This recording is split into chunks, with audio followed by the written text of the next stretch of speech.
Welcome to part 5 of our Central New South Wales trip. In this episode, Rick and I leave Cypress Camp at the showgrounds and old racecourse in Barabine and continue our journey towards Coonamble.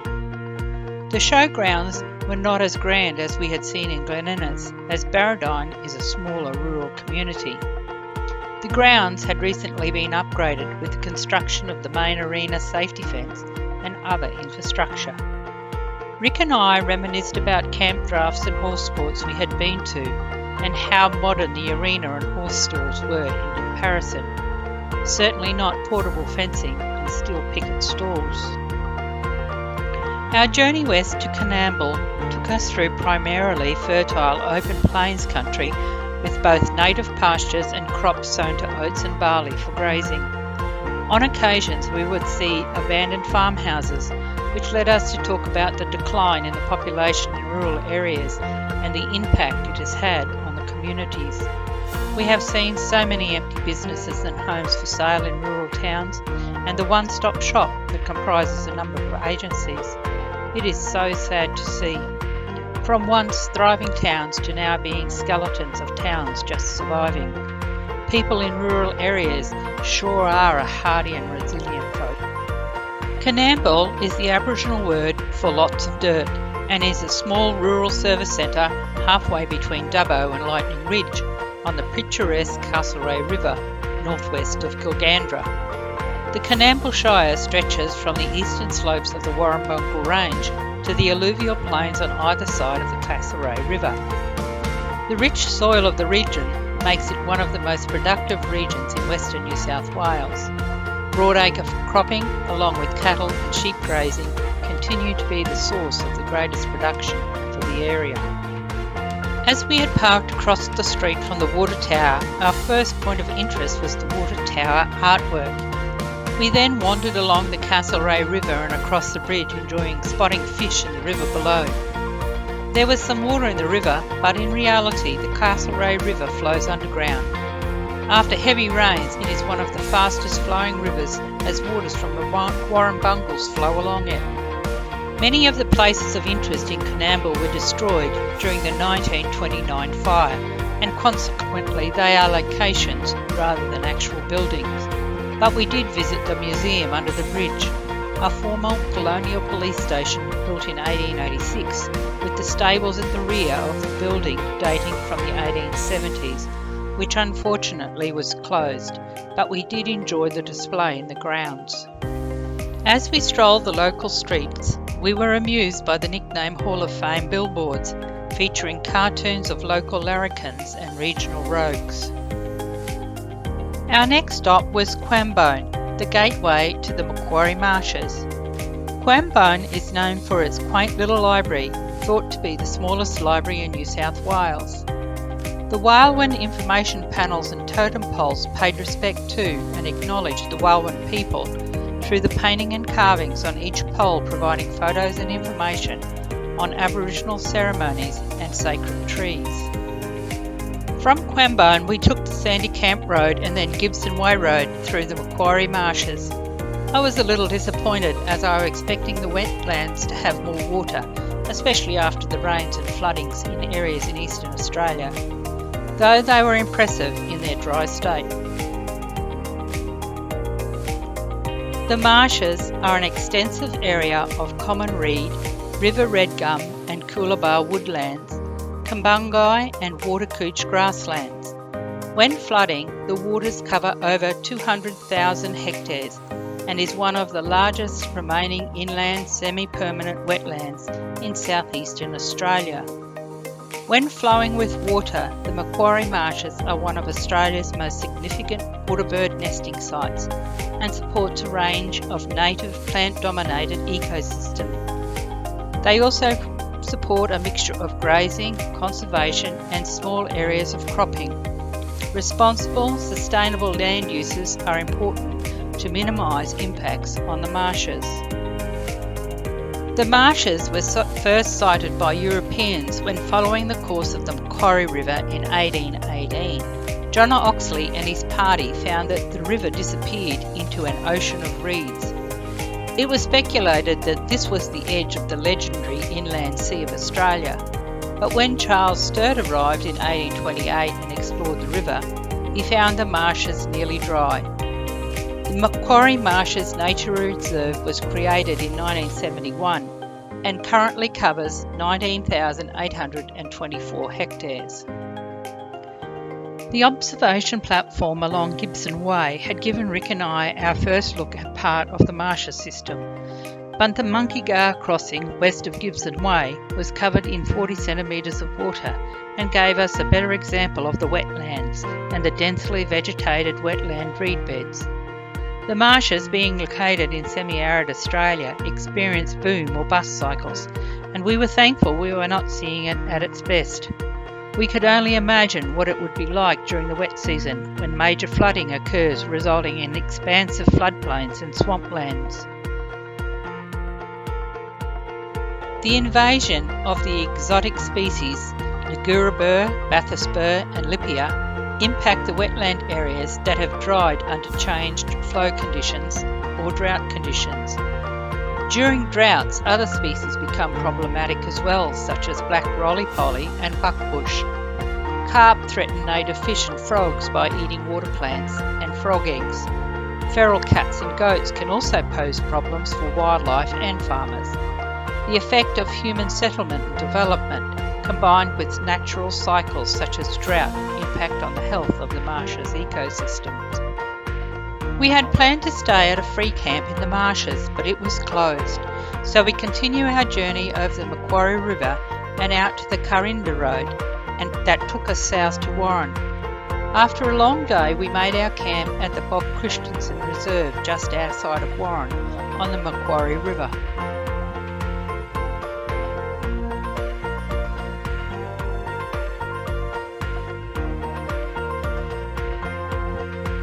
Warren services an area dominated by merino sheep, and the Ascot cotton gin dominates the town's economy, with wheat, oats, sorghum and maize also being grown. While in Warren, we visited the Tiger Bay wetlands and windows on the Wetlands Centre built around a lovely old church. The wetlands lie on either side of the Oxley Highway, that is a natural overflow of the Macquarie River system. The area just over the levee bank, just outside the information building, was originally known as Tiger Bay Cow. Then, in 1988, Tiger Bay Wetlands East was officially opened to try to create an ecosystem like the Macquarie Marshes, but on a much smaller scale. Since its inception, the wetlands have been slowly evolving into a true wetland ecosystem, with a range of different open water, mudflat, grassland and reed bed communities. We entered the wetlands through the cafe souvenir shop that was once a lovely old church. The building had some incredible lead light windows of native animals from the area.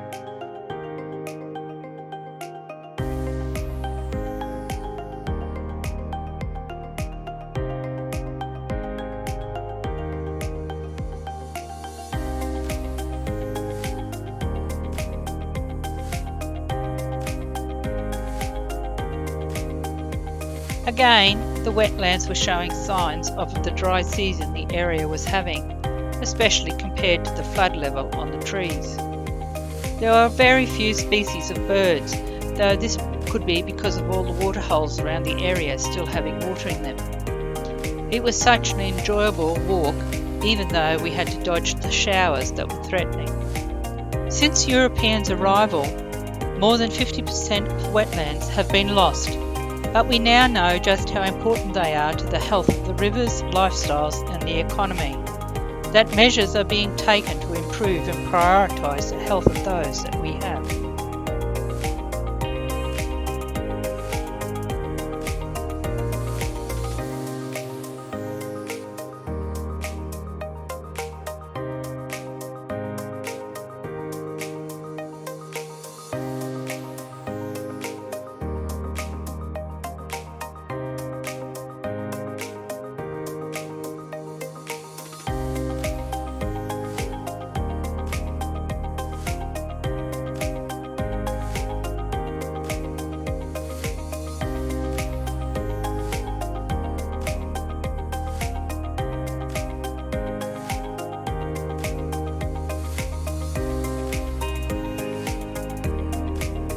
We strolled in Macquarie Park amidst tall river red gums overhanging the steep banks of the Macquarie River.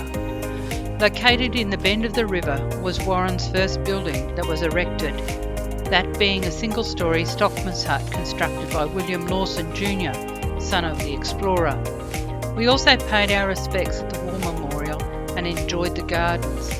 Across the road was the once former Warren Public School, now a TAFE Western, that has housed public education in Warren continuously since 1886. There is something appealingly old world about the central area of Warren. While there are not a lot of genuinely old buildings, there was a major fire in 1899, the town has an interesting early 20th century feel to it, which is created by some of the buildings in the Dubbo, Burton and Lawson streets. Prominent buildings include the Club House Hotel built in 1901 and the Royal Hotel built in 1900, which stand opposite each other in Dubbo Street. The town's Anglican, Presbyterian and Catholic churches, all magnificent buildings, are also in Lawson Street.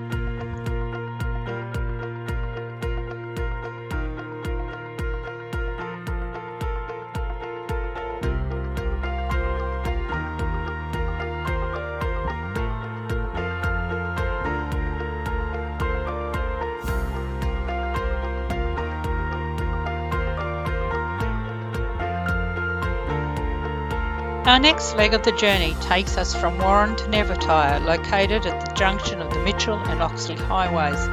It was once a railway town, but with the demise of the Country Rail in New South Wales, there is little left but a large grain handling facility on the railway line and a few local businesses, including the local pub, which is also the local post office, a cafe, mechanic and rural supplies outlet. The Tower Art in Nevertire was a very impressive 360-degree mural celebrating the region's agricultural sector with a shearer, cotton and a paddock of wheat, though hindered by the fence and vehicles parked around it.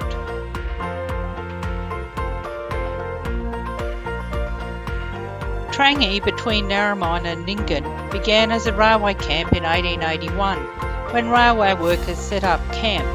But the town itself did not develop until the railway between Dubbo and Nevertire arrived in 1882. The first settler in the town was John Campbell, who opened the Trangie Hotel. Trangie is notable for its fine corner block pubs. The Trangie Hotel established in 1883, the Royal Hotel established in 1900, and the Imperial Hotel established in 1916. All project old world charm. There are some wonderful old buildings along the main street dating back to the mid-1880s. Outside the United Services Memorial Club, we looked at the anti-aircraft gun and Navy submarine torpedo. On our walk we passed the Old Town fire truck, a 1918 Garfield fire engine that was housed in a refurbished shopfront in the main street.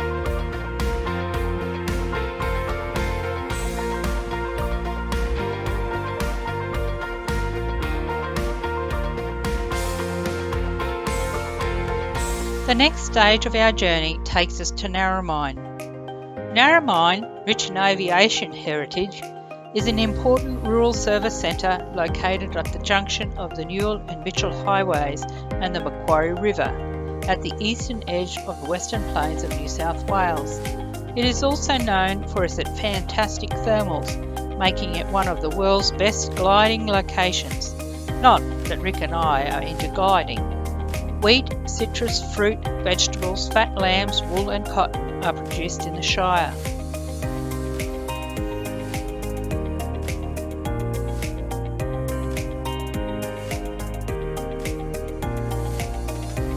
From Narromine we made our way to Dubbo, where we made our camp beside the aerodrome just outside of town. We ventured back to the aerodrome to the Royal Flying Doctor Information Centre, where we spent the afternoon looking through the centre and reliving some of the lingering memories from the past.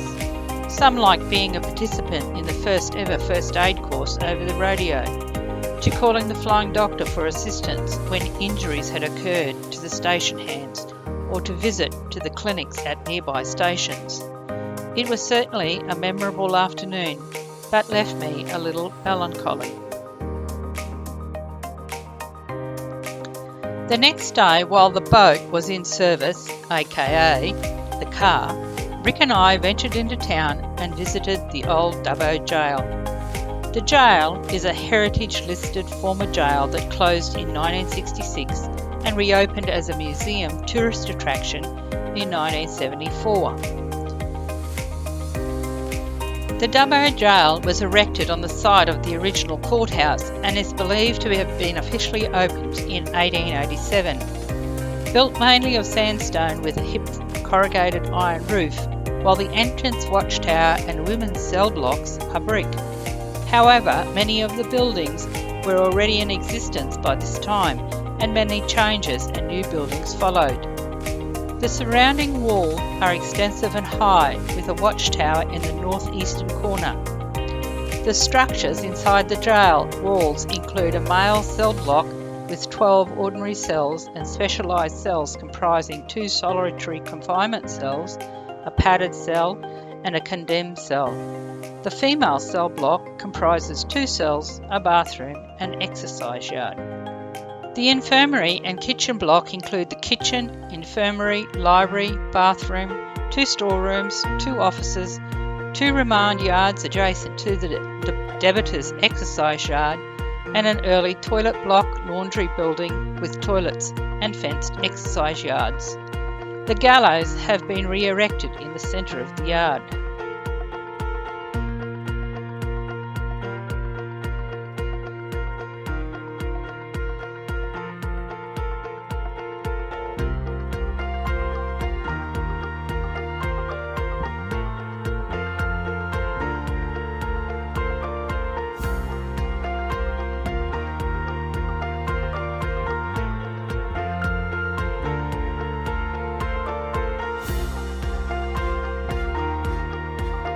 I hope you have enjoyed watching this episode. Stay tuned as we visit the Dubbo Zoo and then continue our journey along the Barrier Highway to Nyngan. Cheers, Rick and Rosemary. R&R, living life.